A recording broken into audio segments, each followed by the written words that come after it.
No, I'm not going to be a boy no more. I'm going to evolve into a man, and I'm going to handle my business, and we're going to have a great time, all right? Okay, well, first of all, you need to stop calling it your business, and you need to start calling it our business. Our business. I like that. I do like that. You got it? I got it. I like that. Because if we do this, we're in this together. All right. For the long haul? Got it? For the long haul? Yes. Some people are kind because they want something in return. Others, like Catherine Garosp, are kind because their heart is too pure. This tragic victim of a deadly crime that took place in 2017 may just prove that good people actually exist in the world, although her brutal end suggests that we should be careful of who we're kind to. Catherine's death was no accident. It was brought about by a man she loved and who she thought loved her back. This man is Charlie Malzahn, whose violent tendencies and dark lifestyle Catherine ignored because she thought she could help him get on the straight and narrow and fix him. Today, we'll be unpacking this heartbreaking case of Catherine's homicide, which occurred just months after she met her killer and mere hours after she bailed him out of jail. Let's start by shining some light on the victim of this senseless crime. Catherine was born on August 16, 1973 in Los Angeles, California. She was reported to be an exceptionally kind kid from a very young age, especially when it came to taking care of her brother Corey. However, her life wasn't exactly easy. Catherine's parents divorced when she was still fairly young, an event that would have traumatized most children. Catherine simply didn't allow this to bring her down, though. She kept her head up high, made sure her brother got through the divorce okay, and even forged a loving, respectful relationship with her stepmother. Eventually, Catherine decided to leave the past behind her. While LA was a beautiful place to grow up, she wanted to put some distance between herself and the broken home she had to escape from. She headed for Arizona, where she went to college and eventually became a beloved kindergarten teacher. Her behavior with the children shows her deep, enduring empathy and her tendency to see the best in everybody. This may have even been the reason she couldn't see Malzahn for who he was. All evidence indicates that he was past the point of saving, and practically everything he'd done up until he met Catherine seems to confirm this. Unlike Catherine, Charlie Malzahn, who was born in Williams, Arizona in 1989, wasn't what you'd call a well-adjusted member of society. In fact, he had a history of violence, including brutal assaults on innocent people. There's a chance that he and Catherine eventually bonded over their experience living in broken homes when they met, since Malzahn also had to deal with his parents getting divorced. This is where his story diverges even further from Catherine's. You see, Malzahn was the sort of person that always found himself on the wrong side of the law, and as it so happens, his stepfather turned out to be the chief of Williams Police, Henry Nixon. Henry was understandably frustrated by his stepson's refusal to follow the law. This tense relationship eventually led to Malzahn leaving home when he was just 17. What followed was a never-ending series of increasingly aggressive crimes. It is important to note that Malzahn had started abusing narcotic substances from a very young age. He had severe addictive tendencies, and when he managed to get the substances he craved, his behavior only got more violent. It's difficult to look into Malzahn's criminal history prior to when he had turned 18, since these offenses are often expunged when committed by minors. However, on the 29th of January 2008, shortly after he became a legal adult, Malzahn was arrested for theft. The fact that his first arrest came shortly after his 18th birthday is telling. It suggests that he wasn't the sort of person who could control his impulses. As it turns out, this was just the beginning of a long, escalating criminal career. He spent the next year in jail and tried staying under the radar for the following 3 years, but in April of 2012, he couldn't hold back his violent urges anymore. They exploded back into full view when he committed aggravated assault, that too against an officer of the law. He was convicted of the assault with an additional charge for resisting arrest thrown on top, and he was sentenced to 4 years in jail on the 19th of June the following year. Based on these timelines, Malzahn was released sometime around June 2017. His family members had distanced themselves from him, with the sole exception of his sister, and with a criminal record and serious behavioral issues, Malzahn didn't have many job prospects on the horizon.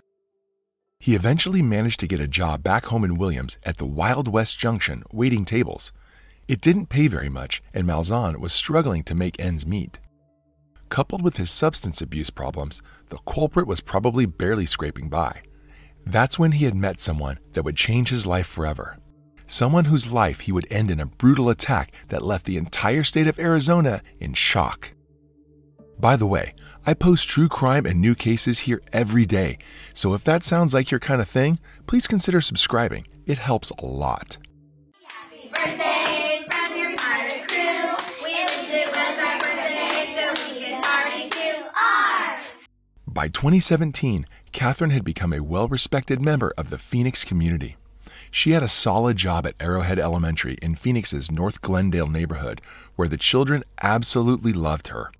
She had a knack for making them feel safe and special, with records showing that she treated them with empathy and kindness. She even adopted a dog from a local shelter who she named Sunshine, and she always made sure that it was well taken care of. However, Catherine didn't have much money to fall back on.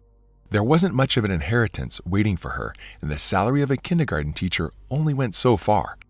But since teachers are usually off for the summer, Catherine decided to get herself a second job to supplement her income. The Grand Canyon Railway in the nearby town of Williams happened to be hiring, so she applied and successfully got the role. It helped her get away from the hustle and bustle of Phoenix for a while, and there was a restaurant in town called the Wild West Junction that had great food at great prices. On July 10th, 2017, Catherine went to the Wild West Junction for lunch. She noticed that one of the servers was walking with a limp, and being the sort of person that loves helping others, she wanted to make sure he was okay. This server turned out to be none other than Charlie Malzahn, the man who would take her life in just a few short months. Though Catherine didn't speak to Malzahn at that moment, she came back the next day to ask after him. He'd taken the day off, but the staff gave her the number of his sister, who he still had a relatively close relationship with. Catherine gave Malzahn's sister a call and eventually connected with the intriguing young man. Malzahn was around 17 years younger than Catherine. He was a good-looking man by all accounts and towered at 6'6", over a foot taller than the 6'5" Catherine. Based on what Malzahn's acquaintances have said, he could also be very charming when he wanted to be. There's a chance that Catherine was smitten by him. The way she acted with him over the course of the rest of the summer certainly seems to indicate it. When she found out that he'd only recently got out of jail, Catherine couldn't resist getting involved.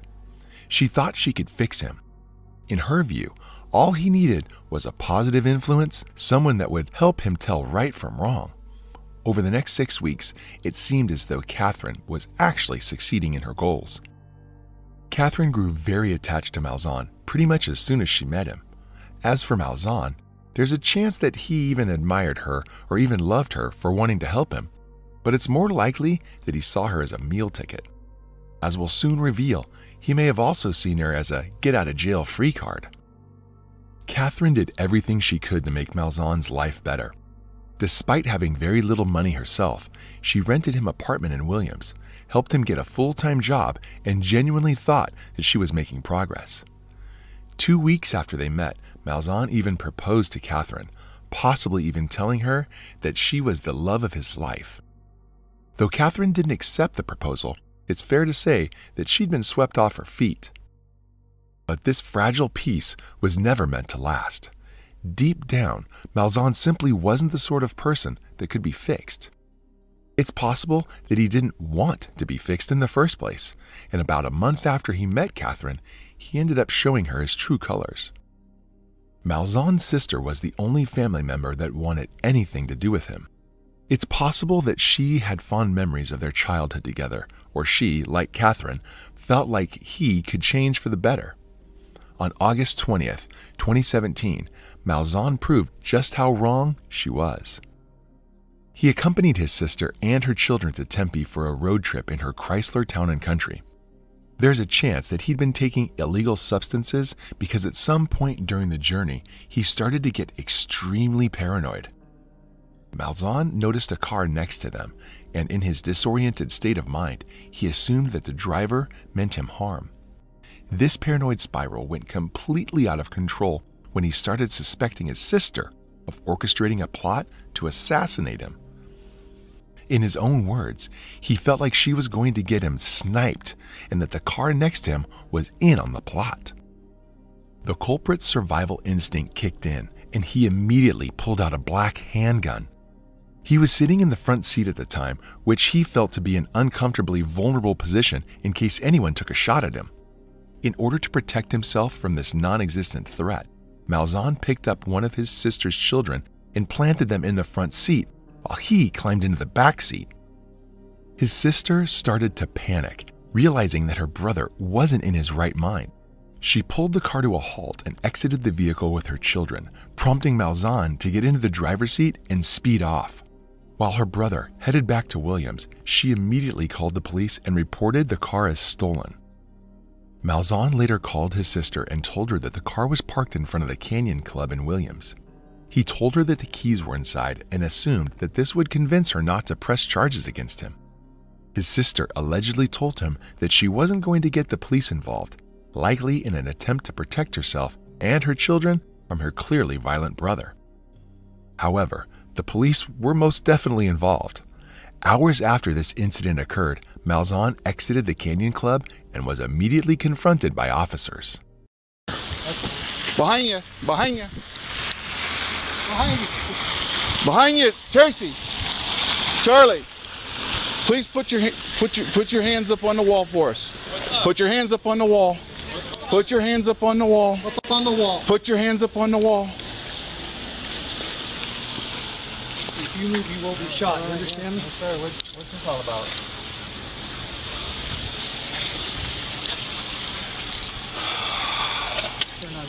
Do you have any weapons on you, Charlie? What am I being pulled over for, sir? You're not being pulled over. You're being contacted because of the vehicle issue. Get on your knees. Get on your knees. I'm going hands-free. Hold on. Right, I got it.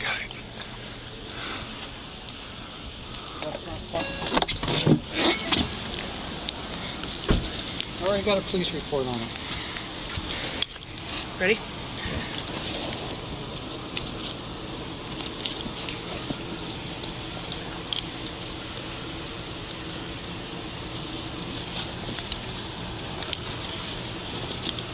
Do you have anything else on you that we need to know about, Charlie? Let's get a little further.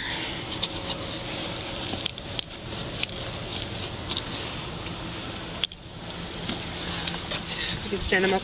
Yep. And get it up on his knees. Stand by. Get down. Get a hold of it. So I just talked to my sister. She said she didn't file the report. She said she didn't press no charges on me.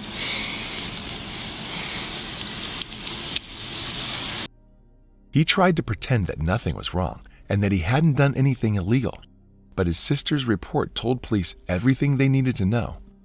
After they found a 9mm handgun in his possession, they arrested him and charged him with theft of a vehicle, unlawful possession of a firearm, and possession of a firearm while committing a felony.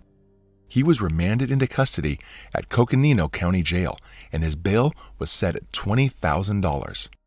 With nowhere else to turn, Malzahn called the only person that cared about him, the only person he hadn't pushed away just yet. While Catherine was shocked to find out that Malzahn was in jail, many of the phone calls they exchanged seemed to express intense romance. Hello. Hi. Hey, Margaret, what are you doing, little love bug? I gave up Starbucks so I can bring my delinquent boyfriend home.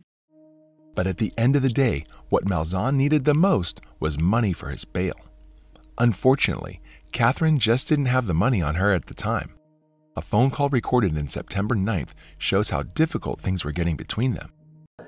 This is a call from and paid for by Charlie Malzahn, Coconino County Jail. Can you come get me? I hate Catherine, Catherine, I'm sitting here waiting for you. Will you please come get me? I mean, I'm going to slick my hair back with some gel. I'm going to put deodorant on. Because if we do this, we're in this together. All right. For the long haul? Got it? For the long haul? Yes. I love you so much. I love you too. The only way Catherine would be able to get her hands on the funds would be through a bail bondsman. Local bail bondsman Tom Watson heard her out and strongly advised her against helping her wayward boyfriend. I talked her out of it 2 times. Mostly it's just because she hadn't known him very long, and she said that she knew that, he had been in trouble in the past, and his family didn't want much to do with him anymore. He's a pretty smooth talker if you've ever talked to him. He said he wanted to get it, get everything behind him, get it straightened out. He was tired of being in trouble. There was no indication of any kind of threat to her. She told me what we were going to do. She said, I sent all your paperwork. You have part of your money come in, and we have an appointment at 4 o'clock, and you're going to be there because I want you to bail him out, Tom, because I know you will help me keep track of him. And if you're not there, I'm going to go to another bail bondsman. She had made her plans, plotted out, how she was going to keep him in line and how she was going to rehab him. She goes, Tom, I thought about everything you told me, and you asked me why I'm getting him out. She says, I guess I really do just love him. This conversation took place on October 6th, by which point Malzahn had been in county jail for several weeks. Despite the advice of the bail bondsman, Catherine headed to the jail with the money to get her boyfriend out and finally set him straight. No, I'm not going to be a boy no more. I'm going to evolve into a man, and I'm going to handle my business, and we're going to have a great time, all right? Okay, well, first of all, you need to stop calling it your business, and you need to start calling it our business. Our business. I like that. I do like that. You got it? I got it. I like that. Because if we do this, we're in this together. All right. For the long haul? Got it? For the long haul? Yes. Catherine had some conditions for releasing Malzahn. She wanted him to be more committed to her and to commit to becoming a better man. Malzahn agreed to all of her conditions and vowed to finally grow up. Oh, no, didn't have one of those. One of these days Okay. I'm going to have to get you one. Okay, what? Talk to me. Tell me. Okay, so 6. There's 6 rules. And some of them are repetitive for Tom's thing, because Tom is going to have you find something. Okay?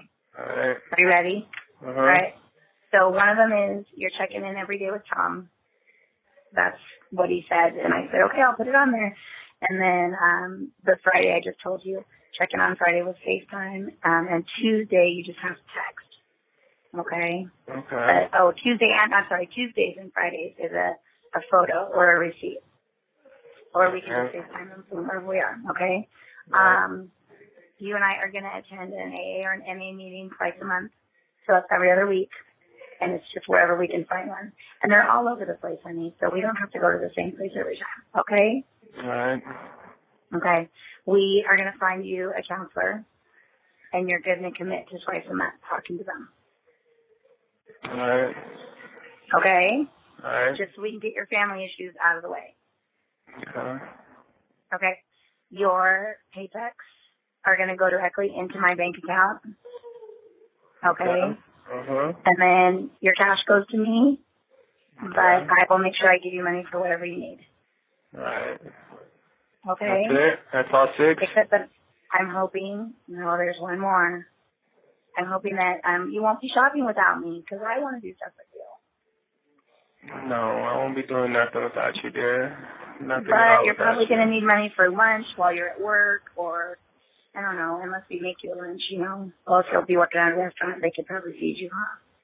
Yeah, I just need a couple Okay. dollars in my pocket, that's all. I'll be Here's the all part right. you might not like. All right. What is it? Talk to me.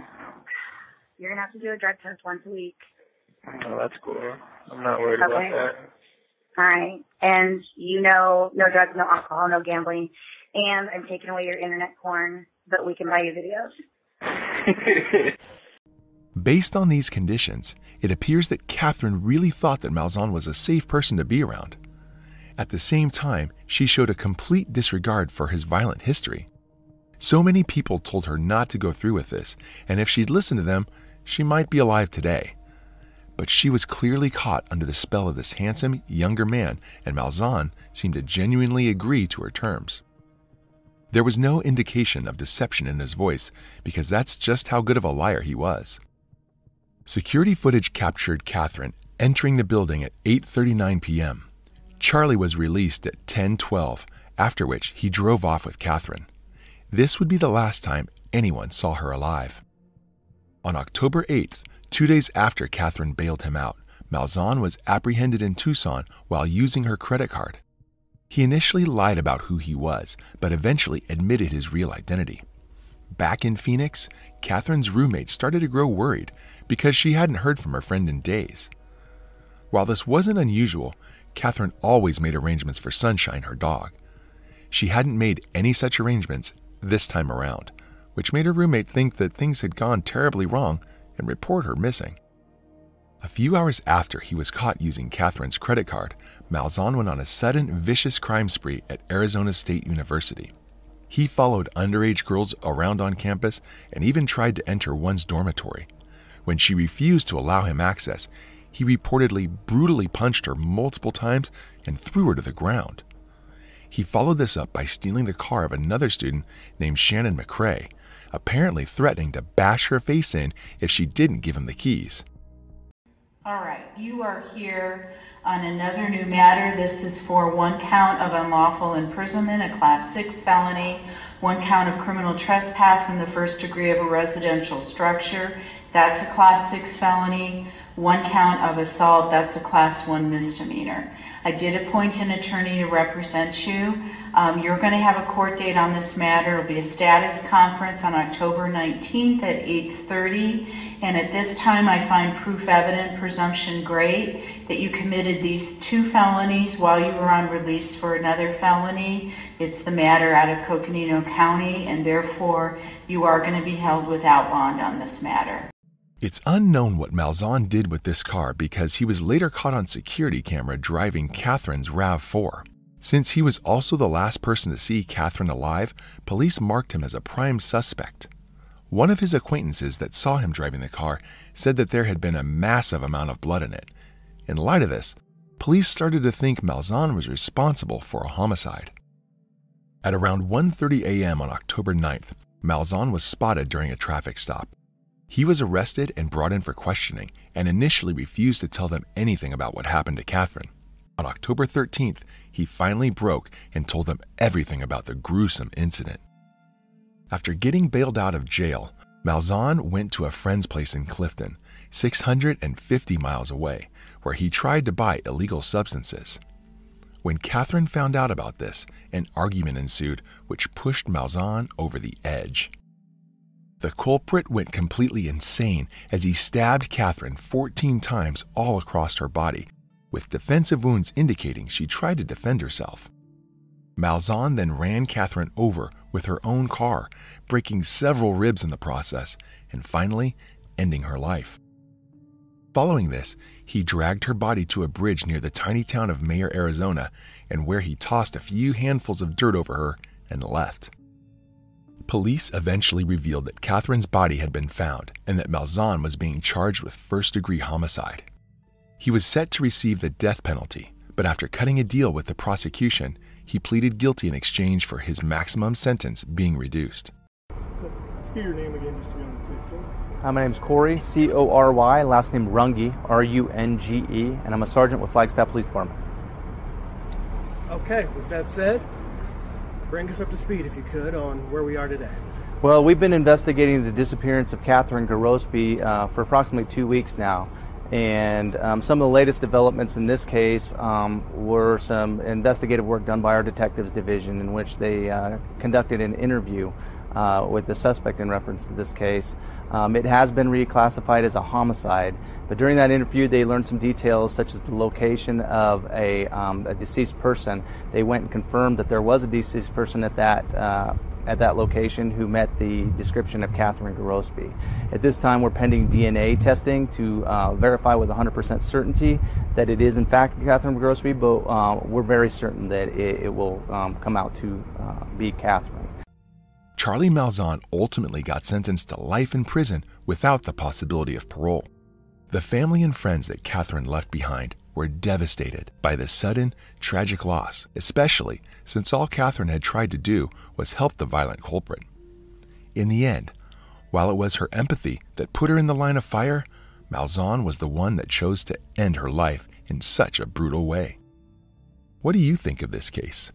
Are the police to blame for not acting sooner? Did Malzahn get the sentence he deserved, or should prosecution have pushed for the death penalty? We would love to know your thoughts in the comment section. If you like the way we create these videos and you want to help bring more cases like this to light, hit that like button and subscribe for more deep dives. Thank you once again for watching.